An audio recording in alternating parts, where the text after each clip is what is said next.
Hi hello welcome back to our channel. നിങ്ങളുടെ റിലേഷൻഷിപ്പിൽ may be പ്രശ്നങ്ങൾ ഉണ്ടാവുന്നത് ഫൈറ്റ് കൊണ്ട് മാത്രമായിരിക്കില്ല.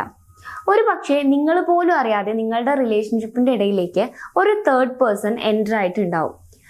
ഇതിലെ സാഡ് പാർട്ട് എന്താണെന്ന് വെച്ച് കഴിഞ്ഞാൽ, നിങ്ങൾ ഈ ഒരു തേർഡ് പേഴ്സണെ നോട്ടീസ് ചെയ്യുന്നത് മേ ബി നിങ്ങൾക്കിടയിലുള്ള ലവ് കുറഞ്ഞതിന് ശേഷമായിരിക്കും. സോ ഇന്നത്തെ നമ്മുടെ ടോപ്പിക് എന്ന് പറയുന്നത് A third person in A relationship. അപ്പൊ ആദ്യം നമ്മൾ നോക്കാനായിട്ട് പോകുന്നത് who is the third person. ആരാണ് ഈ തേർഡ് പേഴ്സൺ? നമ്മൾ വിചാരിക്കുന്നത് പോലെ നമ്മളുടെ പാർട്ട്ണറുമായിട്ട് ഒരു അഫെയറിൽ, വേറൊരു അഫെയർ അല്ലെങ്കിൽ ഒരു എക്സ്ട്രാ മാരിറ്റൽ റിലേഷൻഷിപ്പിൽ ഉണ്ടാവുന്ന ഒരാൾ മാത്രമല്ല ഈ തേർഡ് പേഴ്സൺ എന്ന് പറയുന്നത്. ഈ തേർഡ് പേഴ്സൺ മേ ബി നമ്മളുടെ പാർട്ട്ണറുടെ ഒരു ബെസ്റ്റ് ഫ്രണ്ട് ആവാം. അത് സെയിം ജെൻഡറിലുള്ളതോ ഓപ്പോസിറ്റ് ജെൻഡറിലുള്ള ആളോ വേണമെങ്കിൽ ആവാം. അല്ലെങ്കിൽ മേ ബി അവരുടെ എക്സ് ആയിരിക്കാം, അല്ലെങ്കിൽ അവരുടെ റിലേറ്റീവ്സ് ആരെങ്കിലും ആയിരിക്കാം. ഇനി ഇവരൊന്നും അല്ലെങ്കിൽ may be social media contents വരെ തേർഡ് പേഴ്സൺ എന്ന രീതിയിൽ നമുക്ക് റെപ്രസെന്റ് ചെയ്യാനായിട്ട് കഴിയും.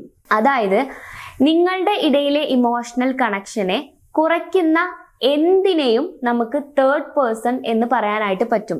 അതിപ്പോൾ നിങ്ങളുടെ പാരൻസിൽ ഒരാളാണെങ്കിലും, നിങ്ങളുടെ കസിൻസ് ആണെങ്കിലും, ഫ്രണ്ട്സ് ആണെങ്കിലും, ആരാണെങ്കിലും നിങ്ങൾക്കിടയിലുള്ള ആ ഒരു ഇമോഷണൽ കണക്ഷനെ കുറയ്ക്കുകയും നിങ്ങളുടെ ഡിസ്റ്റൻസിനെ കൂട്ടാൻ ഹെൽപ്പ് ചെയ്യുകയും ചെയ്യുന്ന ആളുകളെയാണ് നമ്മൾ തേർഡ് പേഴ്സൺ എന്ന് പറയുന്നത്. ഇനി നെക്സ്റ്റ് നമ്മൾ നോക്കാൻ പോകുന്നത് എന്തുകൊണ്ടാണ് ഒരു തേർഡ് പേഴ്സൺ, അല്ലെങ്കിൽ എന്തിനു വേണ്ടിയിട്ടാണ് ഒരു തേർഡ് പേഴ്സൺ ഒരു റിലേഷൻഷിപ്പിലേക്ക് എൻ്റർ ആവുന്നതെന്നാണ്. അതായത് നമുക്ക് ലാക്ക് ഓഫ് ഇമോഷണൽ കണക്ഷൻ ഉണ്ടെങ്കിൽ, അതായത് ഒരു റിലേഷൻഷിപ്പിൽ രണ്ട് പാർട്ട്നേഴ്സ് തമ്മിൽ ഇമോഷണൽ കണക്ഷന്റെ കുറവുണ്ടെങ്കിൽ അത് മീൻ ചെയ്യുന്നത് നിങ്ങൾക്കിടയിൽ ഒരു തേർഡ് പേഴ്സൺ ഉണ്ടാവാനുള്ള ചാൻസ് ഉണ്ടെന്നാണ്. കാരണം ഒരു മനുഷ്യൻ എന്ന് പറയുമ്പോൾ ആള് ഇമോഷൻസ് ഉള്ള ഒരാളായിരിക്കും. അപ്പോൾ ആളുടെ ഫീലിങ്സ് ഏതെങ്കിലും രീതിയിൽ നമ്മളടുത്ത് എക്സ്പ്രസ് ചെയ്തുകൊണ്ടേയിരിക്കും. അപ്പൊ നിങ്ങളുടെ പാർട്ട്ണർ ഓൾറെഡി അവരുടെ സന്തോഷങ്ങളും സങ്കടങ്ങളും പ്രശ്നങ്ങളും അവരുടെ ലൈഫിൽ നടക്കുന്ന കാര്യങ്ങളൊക്കെ നിങ്ങളോട് പറഞ്ഞുകൊണ്ടിരുന്ന ഒരാളാണ്. പെട്ടെന്ന് കുറച്ചു കാലം കഴിയുമ്പോൾ ആള് ഗ്രാജുവലി ഈ നിങ്ങളോട് ഈ കമ്മ്യൂണിക്കേറ്റ് ചെയ്യുന്ന ആ ഒരു കാര്യം സ്റ്റോപ്പ് ചെയ്യുന്നു. അവരുടെ ഇമോഷൻസിനെ നിങ്ങളോട് കമ്മ്യൂണിക്കേറ്റ് ചെയ്യുന്നത് പതിയെ കുറയുന്നതായിട്ട് നിങ്ങൾക്ക് ഫീൽ ചെയ്യുന്നുണ്ടെങ്കിൽ ആ ഒരു ഇമോഷൻസിനെ എക്സ്പ്രസ് ചെയ്യാൻ ആൾക്ക് മറ്റേ അറ്റത്ത് ഒരാളുണ്ടെന്നാണ് അതിൽ നിന്നും മീൻ ചെയ്യുന്നത്. ഇനി രണ്ടാമത്തെ പോയിന്റ് ആണ് നീഡ് ഫോർ വാലിഡേഷൻ. അതായത് നമുക്ക് ഒരുപാട് നീഡ്സ് ഉണ്ടാവും. ഒരു ഹ്യൂമൻ ബീയിങ് ആകുമ്പോൾ, അതിപ്പം ആൺകുട്ടികളാണെങ്കിലും പെൺകുട്ടികളാണെങ്കിലും ഒരുപാട് നീഡ്സ് ഉണ്ടാവും. ഈ നീഡ്സ് ഒന്നും നമുക്ക് മീറ്റ് ചെയ്യാണ്ട് വരുമ്പോൾ, അല്ലെങ്കിൽ നമുക്കൊരു ഇമോഷണൽ സപ്പോർട്ട് കിട്ടാണ്ടിരിക്കുമ്പോൾ, നമുക്ക് കൃത്യമായിട്ടുള്ളൊരു അറ്റൻഷൻ, നമ്മൾ പറയുന്ന കാര്യങ്ങൾക്ക് വാല്യൂ ഇല്ലാണ്ടിരിക്കുമ്പോൾ നമ്മൾ ഓട്ടോമാറ്റിക്കലി നമുക്ക് വാല്യൂ തരുന്ന, നമുക്ക് അറ്റൻഷൻ തരുന്ന, നമുക്ക് അപ്രിസിയേഷൻ തരുന്ന ആളുകളിലേക്ക് നമുക്ക് അട്രാക്ഷൻ പോകാനുള്ള ചാൻസ് ഉണ്ട്. അതായത് ഇപ്പൊ മോശമായിട്ടുള്ള രീതിയിൽ എന്നല്ല ഞാൻ പറയുന്നത്. ഇപ്പൊ നമുക്കൊരു ഫ്രണ്ട് ഉണ്ട്, ആ ഫ്രണ്ട് മേ ബി നമ്മുടെ സെയിം ജെൻഡറിലുള്ള ആളാണ്. അപ്പൊ നമ്മൾ പറയുന്ന കാര്യങ്ങളെ വളരെ ഇൻട്രസ്റ്റോടു കൂടി ആ ഫ്രണ്ട് കേട്ടിരിക്കുന്നുണ്ട്. അല്ലെങ്കിൽ നമ്മളുടെ കസിൻസോ ആരെങ്കിലും ആണ്, മേ ബി നമ്മുടെ സെയിം ജെൻഡറിലുള്ള ആളുകൾ തന്നെയാണെങ്കിൽ പോലും അവർ നമുക്ക് വാല്യൂ തരുന്നുണ്ട് എന്ന് നമുക്ക് ഫീൽ ചെയ്യുമ്പോൾ, നമ്മളുടെ പാർട്ട്ണർ വാല്യൂ തരാതിരിക്കുകയും ചെയ്യുമ്പോൾ, ഇപ്പം ആളെ വിളിച്ച് സംസാരിക്കണേക്കാൾ കൂടുതൽ നമുക്ക് ഈ ഒരു ഫ്രണ്ടിനെ അല്ലെങ്കിൽ ഈ ഒരു കസിനെ വിളിച്ച് സംസാരിക്കാനായിരിക്കും ഇൻട്രസ്റ്റ് ഉണ്ടാവാം. അത് ഓട്ടോമാറ്റിക്കലി നമ്മളുടെ പാർട്ട്ണറിന്റെ അടുത്തുനിന്ന് ഉള്ള ഒരു കണക്ഷൻ അല്ലെങ്കിൽ ഒരു ഡിസ്റ്റൻസ് ആണ് അത് അവിടെ ക്രിയേറ്റ് ചെയ്യുന്നത്. ഇനി ഇതിന്റെ ഒരു മൂന്നാമത്തെ പോയിന്റ് പറയുകയാണെന്നുണ്ടെങ്കിൽ അൺറിസോൾവ് കോൺഫ്ലിക്ട്സ് ആണ്. ഇപ്പോൾ ഒരു പാർട്ട്ണർ അല്ലെങ്കിൽ ഒരു റിലേഷൻഷിപ്പിലെ പാർട്ട്നേഴ്സ് തമ്മിൽ ഒരു ഫൈറ്റ് ഉണ്ടായി, അല്ലെങ്കിൽ എന്തെങ്കിലും ഒരു കാര്യത്തിൽ ഒരു മിസ്അണ്ടർസ്റ്റാൻഡിങ് ഉണ്ടായി. അപ്പൊ നിങ്ങളത് പരസ്പരം അങ്ങോട്ടും ഇങ്ങോട്ടും പറയുന്ന സമയത്ത് സ്വാഭാവികമായിട്ടും ആർഗ്യുമെന്റ്സ് ഉണ്ടാവും. അത് നോർമൽ ആണ്. അപ്പോൾ ചില ആളുകൾക്ക് ഈ ആർഗ്യുമെന്റ്സിനെ പേടിയാണ്. ആർഗ്യുമെന്റ്സ് ഉണ്ടാവുമ്പോൾ അതിനെ എങ്ങനെ ഡീൽ ചെയ്യണം, അല്ലെങ്കിൽ നമ്മൾ തോറ്റുപോവോ, അങ്ങനെയുള്ള പേടി കാരണം കൊണ്ട് പലരും ഈ ആർഗ്യുമെന്റ്സിനെ ഭയക്കുന്നവരാണ്. അപ്പോൾ ഈ ആർഗ്യുമെന്റ്സ് ഉണ്ടാവും എന്നുള്ള പേടി കൊണ്ട് നിങ്ങൾ ഈ ഒരു പ്രശ്നത്തിനെ ഒഴിവാക്കി വിടുകയാണ്. അതെന്തെങ്കിലും ആയിക്കോട്ടെ, അതിനെക്കുറിച്ച് സംസാരിക്കേണ്ട. എന്നിട്ട് നിങ്ങളത് ആ പ്രോബ്ലം സോൾവ് ആയിട്ടില്ല. രണ്ടുപേരുടെ മനസ്സിലും ആ ഒരു പ്രശ്നത്തിന്റെ ഇപ്പൊ ചിലപ്പോൾ ഹേർട്ട് ആയിട്ടുണ്ടാവും ഒരാൾക്ക്, അല്ലെങ്കിൽ മറ്റാൾക്കും എന്തെങ്കിലും രീതിയിൽ ഇവർ പറഞ്ഞ കാര്യങ്ങളോ അങ്ങനെ എന്തെങ്കിലുമൊക്കെ ഹേർട്ട് ആയിട്ടുണ്ട്. അപ്പൊ നിങ്ങളത് മനസ്സിൽ വെച്ചുകൊണ്ട് വീണ്ടും പഴയ പോലെ മുന്നോട്ട് പോവാന്നുള്ള രീതിയിൽ നിങ്ങൾ പോവാണെന്നുണ്ടെങ്കിൽ അത് അവിടെ ഒരു അൺറിസോൾവ്ഡ് കോൺഫ്ലിക്റ്റിനെയാണ് സൂചിപ്പിക്കുന്നത്. അപ്പോൾ ഇത്തരത്തിലുള്ള കോൺഫ്ലിക്റ്റുകൾ ഉണ്ടാവുന്ന സമയത്ത് നമുക്ക് പാർട്ട്ണറിനോട് നമ്മളത് ഷെയർ ചെയ്യാതെ നമുക്ക് ഈ ഒരു ഭാരം നമ്മുടെ ഉള്ളിലുണ്ടല്ലോ, ഇത് എവിടെയെങ്കിലും ഒന്ന് ഇറക്കി വെക്കണമല്ലോ. അപ്പൊ നമ്മൾ എന്ത് ചെയ്യും, നമ്മുടെ ഒരു ബെസ്റ്റ് ഫ്രണ്ടിനോടോ അല്ലെങ്കിൽ നമുക്ക് ട്രസ്റ്റ് ചെയ്യാൻ പറ്റുന്ന ഒരു റിലേറ്റീവിനോടോ കസിനോടോ ഒക്കെ നമ്മൾ ഈ പ്രശ്നങ്ങൾ പറയും. അങ്ങനെ നമുക്ക് ഒരു തവണ പ്രശ്നങ്ങൾ പറഞ്ഞ് അവിടെ നമുക്കൊരു സേഫ് ആൻഡ് കംഫർട്ട് ഫീൽ ഉണ്ടായി കഴിയുമ്പോൾ നമ്മൾ വീണ്ടും വീണ്ടും നമ്മളെ പ്രശ്നങ്ങൾ ഇവരുടെ അടുത്ത് പറയും. ശരിക്കും നമ്മൾ കമ്പാരിറ്റീവ്ലി നോക്കുമ്പോൾ നമ്മുടെ പാർട്ട്ണറിന്റെ അടുത്ത് നമ്മൾ രണ്ടുപേരും തമ്മിൽ ഉണ്ടായ ഒരു പ്രശ്നത്തിനെ കുറിച്ച് ഡിസ്കസ് ചെയ്യുന്നതിനേക്കാളും ഈസിയാണ് വേറൊരാളുടെ അടുത്ത് പറയുന്നത്, ഒരു തേർഡ് പേഴ്സന്റെ അടുത്ത് പറയുന്നത്. കാരണം അവര് കേൾക്കുന്നത് നമ്മുടെ സൈഡ് മാത്രമാണ്. അവിടെ നമ്മളെ റിജക്ട് ചെയ്യാൻ അല്ലെങ്കിൽ നമ്മൾ പറയുന്ന കാര്യങ്ങൾ ഒപ്പോസ് ചെയ്യാൻ ഒരാളില്ല. അപ്പോൾ നമുക്ക് റിലീഫ് കിട്ടുകയും ചെയ്യും, നമുക്ക് നമ്മുടെ പ്രശ്നങ്ങൾ പറയുകയും ചെയ്യാം, ഒരു ഇമോഷണൽ സപ്പോർട്ടും കിട്ടും. ആ ഒരു സേഫ് സോണാണ് നമ്മൾ യൂസ് ചെയ്യുന്നത് ഒരു തേർഡ് പേഴ്സണെ.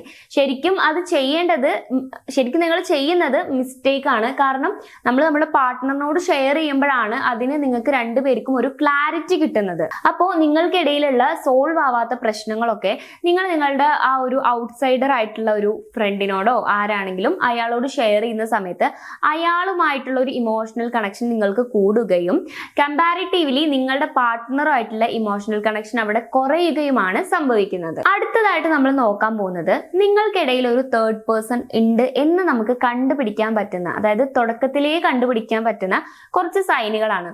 അതിൽ ഏറ്റവും ഇമ്പോർട്ടൻ്റ് ആയിട്ടുള്ള ഫസ്റ്റ് സൈൻ ആണ് നമ്മുടെ അടുത്തുനിന്ന് ഹൈഡ് ചെയ്യുക. കോളും ചാറ്റും അതേപോലെ തന്നെ മൊബൈലിന്റെ ലോക്ക് മാറ്റുക, അങ്ങനെ നമ്മളെ അടുത്തുനിന്ന് കാര്യങ്ങളെ ഹൈഡ് ചെയ്ത് വെക്കുക. അത് നമുക്ക് ഉറപ്പായിട്ടും ഫീൽ ചെയ്യും നമ്മളെ അടുത്ത് എന്തോ ഒളിപ്പിച്ച് വെക്കുന്നുണ്ട് എന്നുള്ളത്. അപ്പൊ അതാണ് ഫസ്റ്റ് സൈൻ. രണ്ടാമത്തെ സൈൻ നമ്മളെ അടുത്തുനിന്ന് ഒരു ഇമോഷണൽ ഡിസ്റ്റൻസ് കീപ്പ് ചെയ്യുക. ഞാൻ നേരത്തെ പറഞ്ഞ പോലെ തന്നെ നമ്മളടുത്ത് കാര്യങ്ങളൊന്നും ഷെയർ ചെയ്യുന്നില്ല, അവരുടെ പ്രോബ്ലംസ് ആണെങ്കിലും അവരുടെ ഇമോഷൻസ് ആണെങ്കിലും ഒന്നും നമ്മുടെ അടുത്ത് എക്സ്പ്രസ് ചെയ്യുന്നില്ല. അതുകൊണ്ട് മെയിൻ ചെയ്യുന്നത് എന്താണ്, അവർക്ക് എക്സ്പ്രസ് ചെയ്യാൻ വേറൊരാളുണ്ട് അപ്പുറത്ത്. ഇതാണ് മെയിൻ ചെയ്യുന്നത്. ഇനി അടുത്തൊരു പോയിന്റ് ആണ് കമ്പാരിസൺസ് സ്റ്റാർട്ട് ചെയ്യുക. അതായത് ഇപ്പം ആളുടെ ഒരു ബെസ്റ്റ് ഫ്രണ്ട് ആണെന്ന് വിചാരിച്ചോ, അപ്പൊ ആള് നമ്മളടുത്ത് പറയാണ് നിന്നേക്കാൾ കൂടുതൽ എന്റെ ബെസ്റ്റ് ഫ്രണ്ട് എന്നെ മനസ്സിലാക്കുന്നുണ്ട്. അല്ലെങ്കിൽ ഇപ്പോൾ അവരുടെ പാരന്റ്സിൽ ഒരാളാണെന്ന് വിചാരിച്ചു, അപ്പൊ ഇങ്ങനെ പറയാണ് നിന്നേക്കാൾ കൂടുതൽ എന്റെ പാരന്റ്സ് ആണ് എന്നെ മനസ്സിലാക്കുന്നത്, അങ്ങനെയൊക്കെ കാര്യങ്ങൾ പറയാം. അപ്പൊ നിങ്ങൾ ഇതിന്ന് മനസ്സിലാക്കേണ്ടത് എന്താന്ന് വെച്ച് കഴിഞ്ഞാല് രണ്ട് പാർട്ട്നേഴ്സ് എന്ന് പറഞ്ഞാല് ഇവർ എപ്പോഴും സംസാരിക്കുന്ന ആളുകളാണ്. നമ്മൾ നമ്മുടെ പാരന്റ്സിന്റെ അടുത്ത് സംസാരിക്കുന്നതിനേക്കാൾ കൂടുതൽ നമ്മൾ മേ ബി നമ്മുടെ പാർട്ട്നേഴ്സിന്റെ അടുത്തായിരിക്കും സംസാരിക്കുന്നത്. രണ്ട് സാഹചര്യങ്ങളിൽ വളർന്ന ആളുകളാണ് ഈ പാർട്ട്നേഴ്സ് എന്ന് പറയുന്നത്. രണ്ട് ഒപ്പീനിയൻസ് ഉള്ള സെയിം കാറ്റഗറി ഓഫ് ഏജ് ഗ്രൂപ്പിൽ പോയിക്കൊണ്ടിരിക്കുന്ന ആളുകൾ. അപ്പൊ ഇവർക്കിടയിൽ എപ്പോഴും പ്രശ്നങ്ങൾ ഉണ്ടാവും. അതുപോലെ തന്നെ ആ ഒരു ലവും ഇവർക്കിടയിൽ തന്നെ ആയിരിക്കും കൂടുതൽ ഉണ്ടാവുക. ആ ഒരു ലവ് വെച്ചിട്ട് നിങ്ങൾ ഒരിക്കലും പാരന്റ്സിന്റെയും സിബ്ലിങ്സിന്റെയും ബാക്കിയുള്ള ആളുകളുടെയും കണക്ഷനെ വെച്ച് നിങ്ങൾ കമ്പയർ ചെയ്യരുത്. കമ്പാരിറ്റീവ്ലി നിങ്ങളുടെ പാരന്റ്സും നിങ്ങളുമായിട്ട് ഉണ്ടാവുന്ന പ്രശ്നങ്ങളെക്കാൾ കൂടുതൽ പാർട്ട്നേഴ്സിന്റെ ഇടയിൽ പ്രശ്നങ്ങൾ ഉണ്ടാവും. ഇനി ലാസ്റ്റ് പോയിന്റ് ആണ് മിസ്അണ്ടർസ്റ്റാൻഡിങ്ങുകൾ കൂടുക, അതേപോലെ തന്നെ കമ്മ്യൂണിക്കേഷൻ ഗ്യാപ്പ് വരിക. ഇപ്പോൾ എന്തെങ്കിലും ഒരു പ്രശ്നം ഉണ്ടായി, ഇപ്പോൾ അവരുടെ സൈഡിൽ നിന്ന്, ഇപ്പോൾ നമ്മുടെ പാർട്ട്ണറിന്റെ സൈഡിൽ നിന്ന് എന്തെങ്കിലും ഒരു കാര്യം നമുക്ക് ഹേർട്ടായി, അപ്പൊ നമ്മളത് ആ ഹേർട്ടായ കാര്യം അവരോട് ഓപ്പൺ ആയിട്ട് പറയാതെ നമ്മൾ അവരെന്നെ മനഃപൂർവ്വം ഹേർട്ട് ചെയ്യിക്കാൻ വേണ്ടി അങ്ങനെ ചെയ്തതാണെന്ന് വിചാരിച്ചിട്ട് ഇരിക്കുക. എന്നിട്ട് നമുക്കിപ്പോൾ ഒരു തേർഡ് പേഴ്സൺ ഉണ്ടെന്നുണ്ടെങ്കിൽ ആളോട് പോയി പറയാം ഇയാൾ എന്നിങ്ങനെ മനഃപൂർവ്വം വേദനിപ്പിക്കാൻ വേണ്ടി ഇങ്ങനെ ചെയ്തു. അപ്പോൾ അതൊരു മിസ്അണ്ടർസ്റ്റാൻഡിങ് ആണ്. മേ ബി ആൾ അതവിടെ മനഃപൂർവ്വം ചെയ്തതായിരിക്കില്ല, മേ ബി മനഃപൂർവ്വം ചെയ്തതായിരിക്കാം, വാട്ട് എവർ ഇറ്റ് ഇസ്. പക്ഷെ നമ്മൾ അത് ആദ്യം കമ്മ്യൂണിക്കേറ്റ് ചെയ്യേണ്ടത് നമ്മൾ ആരാണോ ഹേർട്ട് ചെയ്തത് ആ ഹേർട്ട് ചെയ്ത ആളോടാണ് നമ്മൾ കമ്മ്യൂണിക്കേറ്റ് ചെയ്യേണ്ടത്. എന്നിട്ട് അവിടെ എന്താണ് ശരിക്കും സംഭവിച്ചതെന്നുള്ളതിനെ പറ്റിയിട്ട് ഒരു ക്ലാരിറ്റി ഉണ്ടാക്കുകയാണ് വേണ്ടത്. പക്ഷെ നമുക്കൊരു തേർഡ് പേഴ്സൺ ഉള്ള ഒരു സിറ്റുവേഷനിൽ നമ്മൾ ഒരിക്കലും അതിനൊരു ക്ലാരിറ്റി കണ്ടുപിടിക്കാൻ വേണ്ടി പോവില്ല. അത് മിസ്അണ്ടർസ്റ്റാൻഡ് ചെയ്ത് അങ്ങനെ കണ്ടിന്യൂ ചെയ്ത് പോകും. ഇനി നെക്സ്റ്റ് നമ്മൾ നോക്കാൻ പോകുന്നത് ഈ ഒരു തേർഡ് പേഴ്സന്റെ പ്രസൻസ് എങ്ങനെയൊക്കെയാണ് നമ്മുടെ റിലേഷൻഷിപ്പിനെ അഫക്ട് ചെയ്യുന്നത് എന്നുള്ളതാണ്. ഇതിൽ ഫസ്റ്റ് വൺ, ട്രസ്റ്റ് ബ്രേക്ക് ആവും. ട്രസ്റ്റിന്റെ കാര്യത്തിലുള്ള ഒരു തീരുമാനമാവും. കാരണം ഇപ്പോ നമ്മളുടെ പാർട്ട്ണർ, ഇപ്പൊ രണ്ട് പാർട്ട്നേഴ്സ് ഉണ്ടാവും, അതിലൊരു പാർട്ട്ണറിനായിരിക്കുമല്ലോ ഒരു തേർഡ് പേഴ്സണുമായിട്ടുള്ള ഒരു കണക്ഷൻ ഉണ്ടാവാം. അപ്പോൾ ആ കണക്ഷൻ ഇല്ലാത്ത പാർട്ട്ണറിന് ഇയാളടുത്തുള്ള ഒരു ട്രസ്റ്റ് പോയി കിട്ടും. മേ ബി അതൊരു അഫെയർ പോലത്തെ റിലേഷനൊന്നും ആയിരിക്കില്ല, ജസ്റ്റ് ഫ്രണ്ട്ഷിപ്പ് ആയിരിക്കാം. പക്ഷെ ഇവരിങ്ങനെ ഹൈഡ് ചെയ്ത് വെക്കുന്നു, ഇമോഷണലി നമുക്ക് അവൈലബിൾ ആവുന്നില്ല. ഇതൊക്കെ കാണുന്ന സമയത്ത് ഓട്ടോമാറ്റിക് ആയിട്ട് നമ്മൾ പല കാര്യങ്ങളും നമ്മൾ ഓവർ തിങ്ക് ചെയ്യാനും അതേപോലെ തന്നെ അവർക്കിടയിലുള്ള ആ ഒരു ട്രസ്റ്റ് പോകാനുള്ള പോസിബിലിറ്റീസ് ഉണ്ട്. പിന്നെ രണ്ടാമത്തെ ഒരു കാര്യം ഈ ഓവർ തിങ്കിങ് ആണ്. അതുപോലെ തന്നെ ഇൻസെക്യൂരിറ്റീസ്.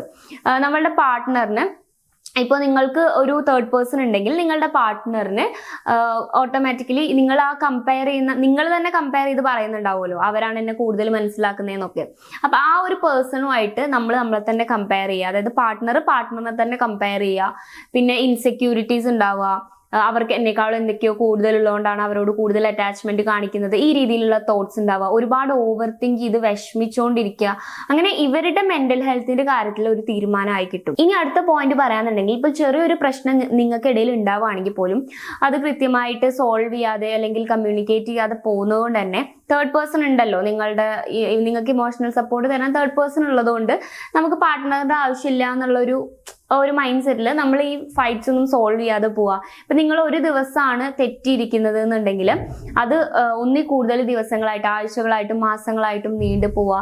ഇങ്ങനെയൊക്കെ സംഭവിക്കും. ഇപ്പൊ നിങ്ങൾക്കിടയിൽ ഒരു തേർഡ് പേഴ്സന്റെ പ്രസൻസ് നിങ്ങൾക്ക് കറന്റ്ലി ഫീൽ ചെയ്യുന്നുണ്ട്, അല്ലെങ്കിൽ ഒരു തേർഡ് പേഴ്സൺ നിങ്ങളുടെ ലൈഫിലേക്ക് വരാതെ എങ്ങനെ നിങ്ങളുടെ ലൈഫിനെ പ്രൊട്ടക്ട് ചെയ്ത് വെക്കാം? ഇപ്പോൾ നിങ്ങളുടെ ഇടയിൽ ഓൾറെഡി ഒരു തേർഡ് പേഴ്സൺ ഉണ്ടെങ്കിൽ നിങ്ങൾക്ക് ആ ഒരു സിറ്റുവേഷനെ എങ്ങനെ ഹാൻഡിൽ ചെയ്യാം എന്നുള്ളതാണ് ഇനി നമ്മൾ ഡിസ്കസ് ചെയ്യാനായിട്ട് പോകുന്നത്.